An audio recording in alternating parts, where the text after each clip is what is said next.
teatud kohta välja ja hakkab suruma närvijuuri. Sellel joonisel võiksime me ta siis siia välja tuua, sõltuvalt kuhu kohta ta siis nüüd sopistub, lükkab ta ära need närvijuured ja radikuliidi põhjus tegelikult ongi see diski osa, mis surub nendele närvijuurtele peale. Ka selle ravi 85% on konservatiivne. See tähendab seda, et võimlemise ja tablettidega inimesel valu taandub, närvijuur harjub ja saab hakkama selle survesündroomiga ja inimesel radikuliidi või jalavalu kaob. Nüüd 15% inimestel on siiski vaja kirurgiline protseduur ja kirurgiline protseduur on täna ikkagi igal pool väga vähe inimest kahjustav ja väga efektiivne. Põhimõtteliselt lihaseid minimaalselt kas eemale lükates siin nüüd või siis spetsiaalse tuubusega läbi minnes tehakse siia väikene aken, kus eemaldatakse ligament ja natukene luud ja minnakse spetsiaalsete tangidega sellesse diski tükki, see eemaldatakse ja peale operatsiooni kanali laius taastub, samamoodi jääb närvijuur vabaks. Patsiendid lahkuvad samal päeval või järgmise päeva hommikul koju, jalavalu peaks olema taandunud ja enamasti aktiivse elu juurde tagasipöördumine toimub 1 kuu kuni 6 nädala jooksul.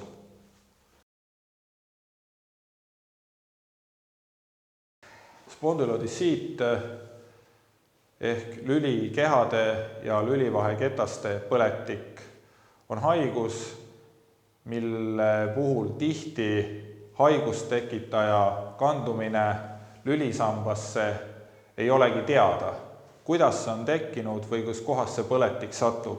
Võib olla tegemist eelnevalt kuseteede infektsiooniga, võib olla kopsupõletikuga, võib olla naha või pindmiste kudede põletikuga. Lülikehade verevarustus on väga hea, suured veresooned, mis kulgevad lülikehade ees, omavad suuri artereid, mis siis lülikehade põrgakeste vahele suubuvad. Ja nüüd, kui organismis on põletik ja haigustekitajad veres ringlevad, siis haigustekitaja jääb pidama siia luupõrgakesse ja täiskasvanu eas lülivaheketastele enda verevarustus puudub ja lülivaheketas saab oma toitainet siis imendumise teel ülemisest ja alumisest lülikehast. Ja nüüd selle sama imendumise käigus satub see põletik ka siia vahekettasse ja enamasti põletikust on siis haaratud ülemine ja alumine lüli ja nende vaheline, lülide vaheline ketas. Patsient ise tunneb tavaliselt seljavalu, tal on palavik ja sellel hetkel on kõige olulisemaks see, et suudetakse patsiendil see mikroob, mis selle põletiku on tekitanud, tuvastada. Selleks on tegelikult 2 võimalust, kas siis verest võtta vereanalüüs ja külvata see veri siis ja saada see mikroob sealt kätte, või teine võimalus on siis selline kerge, väike kirurgiline protseduur, mille käigus nõelaga minnakse siia lülikeha sisse ja imetakse või keeratakse välja väikene tükk lülikehast ja pannakse siis samamoodi laboris kasvama ja uuritakse, milline mikroob sealt välja tuleb. See haigus on tegelikult healoomulise kuluga enamasti ja kirurgilist ravi vajavad patsiendid väga harva. Kui me saame teada selle tekitaja, siis pikaaegne veeni sisse viidav põletikuvastane antibiootikum ravib ära selle haiguse. Seda on vaja teha täna kahjuks haiglatingimustes, sest kodune veenisisene antibakteriaalne ravi täna Eestis ei ole veel kasutusel ja inimene lisaks antibiootikumi pikale ravikuurile vajab alguses ka rahu. Mõnedel patsientidel on vajalikud tugevad valuvaigistid. Kui nüüd patsiendil on teada see mikroob, põletiku näitajad taanduvad, siis 4–6 nädala pärast on võimalik patsient koju lasta ja ta jätkab antibiootikumi ravi suukaudselt veel 6 nädalat kodus.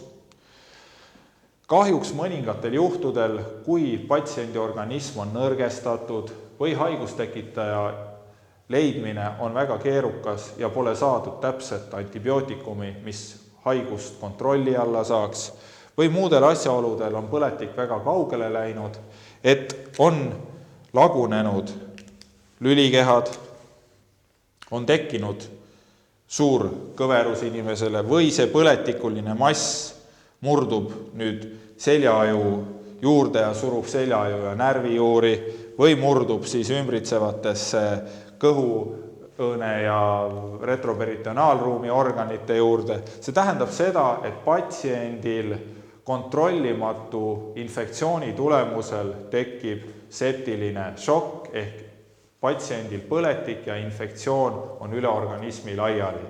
Siis on näidustatud kirurgiline ravi. Spinaalstenoos ehk lülisamba kanali ahenemine on väga sage haigus just vanemaealiste inimeste seas. Inimese põhikaebusteks on valu, mis kiirgub tuharatesse jalgadesse, inimesel võivad esineda krambid, ärasuremistunne jalgades ja kui haigus areneb väga kaugele, siis võivad tekkida ka osalise halvatuse nähud. See tähendab seda, et kas inimesel muutub labajalg nõrgaks või ei suuda inimene ilma abivahendita käia. Spinaalstenoos ehk lülisamba kanali ahenemine on siis haigus, mille põhiliseks probleemiks on siis sellesama kanali kitsenemine. Lülisamba sees olevas kanalis on kõvakelme sees alaseljas närvijuured ja siit mulkudest välja minevad närvijuured. Ja loodus proovib lahendada lülisamba kulumist ja ebastabiilsust ja suurenenud koormust omapoolselt.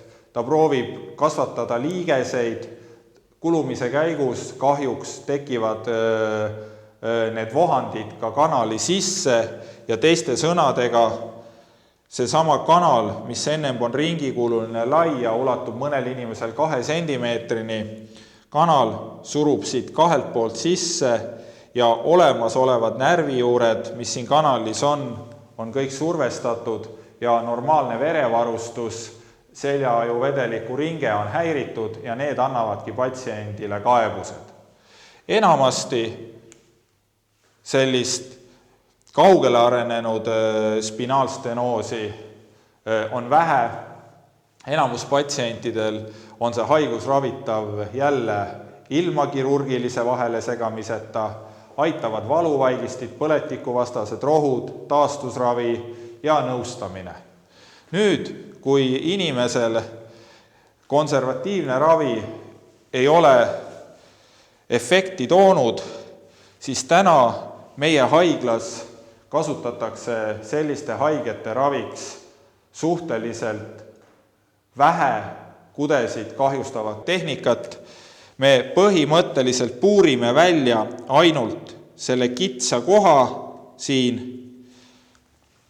ja selle tulemusel eemaldame kitsuse lülisamba kanalis.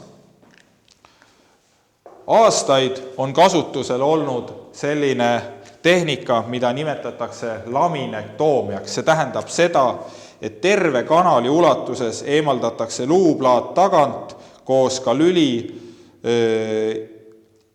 lülijätkega, aga see tehnika on väga traumeeriv, tekitab ebastabiilsuse ja patsiendid tihti vajavad kordusoperatsioone.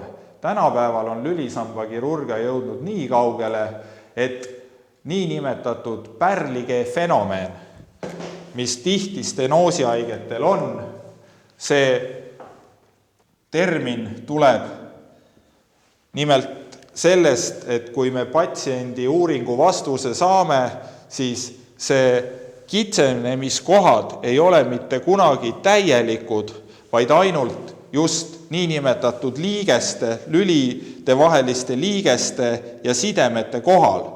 Ja enamasti see kitsus on põhjustatud just nende samade lülide ja liigeste suuremaks kasvamisest, diskide madalaks vajumise tõttu on nad ka veel välja sopistunud ja siis ei olegi mitte midagi muud vaja, kui just need liigesed ja sidemed osaliselt eemaldada ja selle tulemusel me suudame taastada siis kanali laiuse ja need niinimetatud ülekasvud seljaaju kanalisse on võimalik täna eemaldada spetsiaalsete tehnikatega, kahjustamata lülisamba stabiilsust ja säilitamaks olulised luulised ja sidemelised struktuurid.